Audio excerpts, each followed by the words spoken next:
राष्ट्रवादी काँग्रेस शरदचंद्र पवार गट पक्षाच्या वर्धापन दिनानिमित्त पुण्यातील बालगंधर्व रंगमंदिरात आयोजित कार्यक्रमात मोठा राजकीय प्रसंग पाहायला मिळाला। प्रदेशाध्यक्ष जयंत पाटील यांनी पदावरून पायउतार होण्याची इच्छा जाहीरपणे व्यक्त केली। जयंत पाटील म्हणाले, पवार साहेबांनी मला 7 वर्ष संधी दिली, आता नव्या चेहऱ्यांना संधी द्यायला हवी। साहेबांसमोरच सांगतो की नवीन नेतृत्वाला संधी द्यावी। त्यांच्या या विधानामुळे सभागृहात काहीसा गोंधळ निर्माण झाला। अनेक कार्यकर्त्यांनी पाटील यांच्या निर्णयाला विरोध दर्शवला। शरद पवारांनी त्यावर उत्तर देताना म्हटले, जयंत पाटलांनी त्वरित निर्णय घेऊ नये, स्थानिक स्वराज्य संस्थांच्या निवडणुकांनंतर यावर विचार करू, अशा शब्दात त्यांनी परिस्थितीवर तोलामोलाने भाष्य केलं।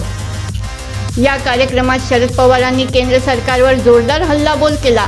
ते म्हणाले, राष्ट्रवादी काँग्रेसने कधीही राष्ट्रहितावर राजकारण केलं नाही। पहलगाम हल्ल्यानंतरही आम्ही सरकारला पाठिंबा दिला।